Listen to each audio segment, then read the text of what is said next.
Hi everyone, Sajid Amit here and welcome to my review of the Sigva P2 Pros, which are a very interesting planar magnetic headphones. And guys, honestly, if you have not heard Sigva before, this might be more interesting for you.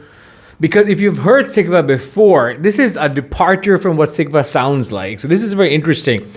I will be honest, I've had this for a bit of time now, several weeks, and I've not gotten around to even listening to it, with the exception of early impressions, because again, honestly, I was not expecting fireworks. I was not.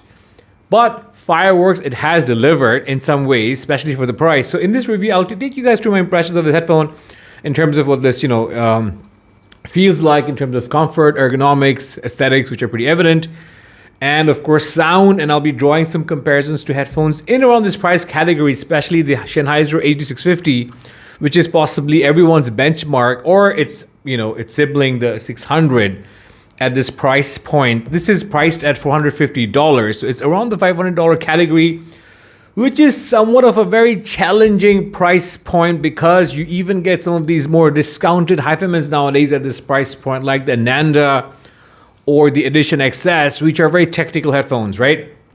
And last but not the least, you can now get a used Focal Clear OGs, which are some of the best headphones on the planet ever made. If you look for a used headphone, for a Focal Clear rather, you might be able to get one for $650, which is insane. But in many ways, the Sigva, which is a planar, reminds me of the Focal Clears, which is a dynamic driver. So I do want to draw comparisons to how this sounds like the Focal Clear OGs. I have a soft spot for the OGs. These are some of my favorite headphones of all time.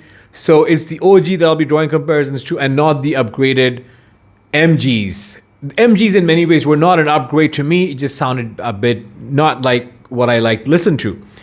So with that out of the way, guys, so in terms of specs, it is not something I think we're talking about because it is, it's not because it's not a good headphone. It's a great headphone for the price. But it's not particularly difficult to drive. It has an impedance of, I think, around 32 ohms plus minus 15 ohms, because impedance does not necessarily stay constant across the frequency response. And it has a sensitivity of 98 decibels, so it's not one of those 80 dB, very difficult to drive planars. It's somewhat of an easy to drive planar magnetic headphone. Its weight is very manageable. I can hold it and move it around without any sense of weight, honestly. It's around 450 grams, I think. The comfort is really, really good.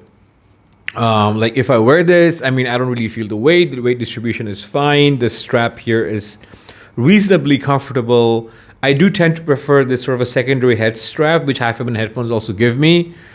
And it's roomy. The cups are roomy. I do have a large head and large cranium and large ears, and this can contain my ears rather well. And I don't feel the weight or any clamp, but it's not necessarily, non-clampy. There is a certain amount of clamp force here, which is, I think, very well done.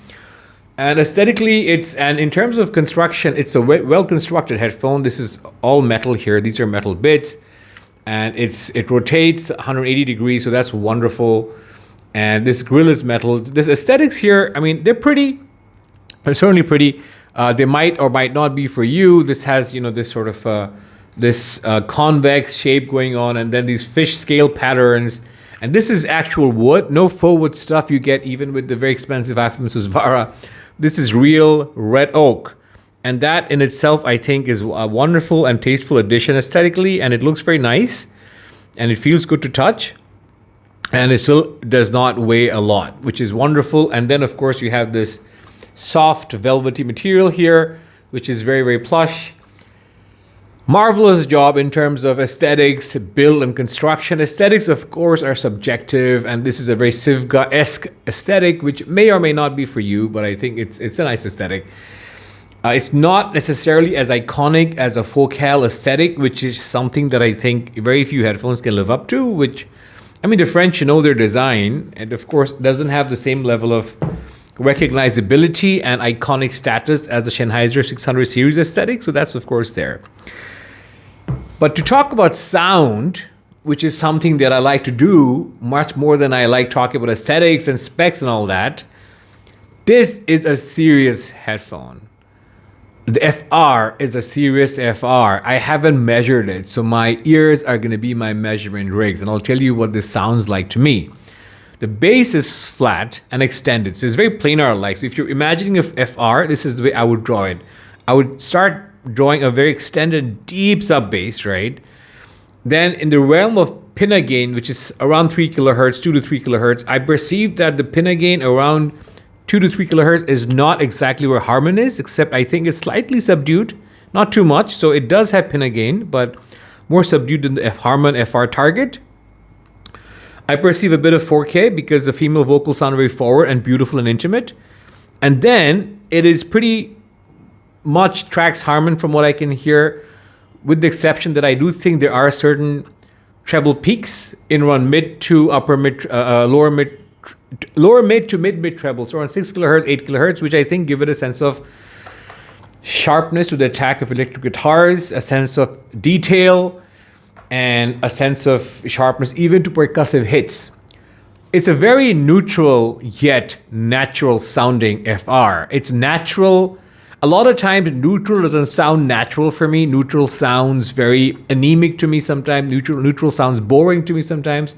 And when I say neutral, I'm talking about the Harman neutral, which is of course another discussion and debate whether Harman neutral is neutral. It sounds natural. And what I really like about the planar bass here is it doesn't sound like a weak planar bass, because planar bass, it doesn't guarantee you great bass. Like if you look at an LCD4 or an Abyss 5TC, you get enormous thunderous bass. But if you look at the Headphone planars or the Dan Clark planars, with the exception of the EC3, you more or less get very weak, puffy bass. So, and of course, I'm not talking about HE6. This is a beautiful, beautiful example of how impactful planar bass can be without being something like an Abyss or an LCD4, because this is impactful. And one of the songs I go to understand impact and speed of percussion instruments and bass, because I'm a metalhead sometimes and I like to understand whether this can keep up with metal, was the Accident of Birth album by Bruce Dickinson of Iron Maiden fame. And that song, every song there, especially Dark Side of the Aquarius, which is a beautiful, beautiful track. The drums there are oftentimes what I test headphones with to understand if it can play rock and metal, and this does sound effing amazing on that track. It sounds impactful and punchy and fast and dynamic, with DK, with this sharpness of percussion, the snare drums, etc., and it just sounds lovely for that. So the drums are beautiful. Mid-range, interestingly, is very nice. So with male vocals, I perceive that male vocals sound warmer because it doesn't sound as protruding as I think can be the case with, let's say, the LCD5, for instance. Female vocals sound ever so slightly more energetic than male vocals, but not energetic to the point that it's going to disturb you, that it doesn't. And female vocals sound amazing. Like, it sounds like it pops out of the headphones, honestly. It sounds magnificent. I can't honestly indulge in enough hyperbole to give you a sense of how realistic and natural female vocals sound on this. And very good male vocals, how very good male vocals sound on this, unless you listen to this. And I know it's a Sigva P2 Pro. It's $500, which is expensive for many Sigvas, I think, and competitive price point, I know. But the vocals here are doing it for me, guys. So much so that although I love the Focal Clear on my Euphoria Anniversary Edition by Felix Audio that you see over there, I could listen to this and not my Focal Clears. For at least, if someone were to borrow my Focal Clears, I think I'd be happy listening to this. It's certainly a jack of all trades. It doesn't sound sharp in the treble. It doesn't sound overly dark in the treble. It sounds perfect in the treble. And honestly speaking, the FR is extremely well done. It's a very mature tuning that honestly you expect from far more pedigreed headphone companies. So I haven't hyped up a Sigva headphone to this level, but honestly, this deserves hype. And I've been using the word honestly incessantly because I'm trying to make the point that this is a very good headphone, guys. And moving on to technical performance, it's pretty solid for the price. The resolution is great. It won't win awards for resolution at this price point. You might be able to get a used Headphone Edition XS or Ananda at this, or slightly lower price point even, which might out-resolve this.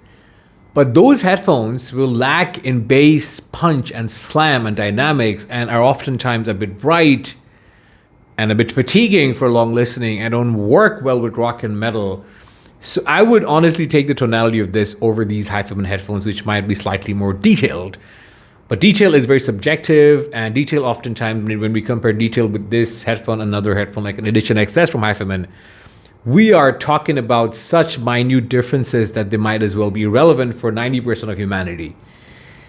In terms of staging, again, it's decent. Layering is decent.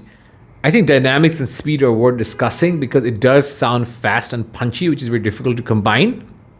Oftentimes, what you gain in speed, you lose out on the decay of, bass notes and so forth, and you might then not have the sense of dynamics that you perhaps get once you sacrifice speed. But oftentimes you do get both, like is the case for the bass, and a lot of good planars do sound fast and dynamic, which this does. And this is amazing for dynamics, and I think in this price category of sub $500 headphones, this is perhaps the best headphone for dynamics and speed. You might be wondering what I'm driving it with. So I've driven this off the very impressive Headphone EF500, which is a DAC amp from Headphone. And in many ways, I think Headphone has done more, produced more interesting source devices, DAC amps recently than headphones, because they keep undressing and unveiling their headphones, which I don't think is a sustainable approach long term.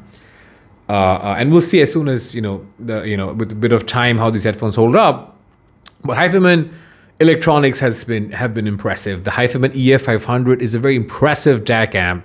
It's got Himalaya R2R technology. It punches hard. It sounds rich. It sounds very musical. It's got great bass, great mid-range, great treble. Treble is not rolled off or overly warm, but it's not overly sharp, and it pairs exceedingly well with this. So technicalities are impressive. I mean, it's not going to blow your mind for technicalities, but it does not come off as wanting or missing or inadequate in terms of technicalities, even for this hyper-competitive price point of $500. Great headphone overall, guys. Now, if I were to draw comparisons with this and the Sennheiser HD650, I don't perceive the Sennheiser HD650 as being necessarily more resolving or less resolving or anything of that sort. But somehow, perhaps because of the planar at play, I do perceive this as slightly more technical. I perceive this as more technical. I perceive this as having a little more resolution, certainly more speed and punch and slam, and therefore more engaging than this. So that's the main difference, I think. This does have sweeter mid-range, more intimate mid-range, so that's difficult to beat here. But it's also a little more clogged up, a little more congested, a little more, blurry, the images and all that, right? But this doesn't suffer from that. So in that sense, I would say this is perhaps more of an all-rounder, whereas the 650, as great as it is, and I've talked about how great the 650 is on several reviews, I just feel like this can perhaps sometimes, you'll have phases with this. Like there are phases when I find this just unacceptably boring and tepid, and there are phases when I really fall in love all over again with the 650's mid-range. So that's the 650, right? In many ways, it's a wonderful headphone, but in some ways, it's a one-trick pony. This, of course, is peerless at its price, and this is not ever going to replace the Focal Clear. But the reason I'm holding them up together is to suggest that there's certain elements to the Sigva P2 Pros that remind me of the Focal Clear OGs, and that has to do with the tonality. Although it's a dynamic driver, and I love the timbre of dynamic drivers, even though the Focal Clear doesn't win awards for a lot of people for timbre, I think CMFs would take that place. But oftentimes dynamic drivers have a certain familiarity with dynamic driver timbre. Those of us who have grown up listening to music, which make us gravitate towards them because they somehow just sound more natural in the bass and stuff, right? And even on the mid range. This reproduces a lot of that timbre of dynamic drivers. They're both, and like I said, in terms of tonality, they're very similar. Well extended, both these headphones in the sub bass. Pinna gain is present, but just as is the case with this, it doesn't necessarily touch the Harman level of pinna gain. It just flies under the Harman target, as does this, which I think makes them more easy to listen to for longer periods, especially with rock and metal. This also sounds great with female vocals, as does this. And both of them have, a warmish treble with certain peaks that I think add some liveliness to the sound. So that's it, guys. Overall, I think this is a solid headphone. This is a strong performer. It's a serious headphone, the Sigva P2 Pros. And what I really like about the Sigva guys is that when I talk to them over email, they sound like they're not trying to influence your views in any way. They're very open-minded with what a reviewer will say about their headphones. because I reached out to them to understand exactly how this was designed and all that, because the planar drivers here are special, it seems, and the new planar drivers. I'll leave a link to their webpage if you want to know more about these drivers and all that. But it's a solid performance, guys, and kudos to Sigva. Great headphone, guys, and has my strongest recommendation for the price point, with the caveat that because there's so many contenders at this price point, you do well to audition first. Thank you for watching this. If this was useful, follow my channel, give this a like, and I'll see you in the next one. Bye-bye.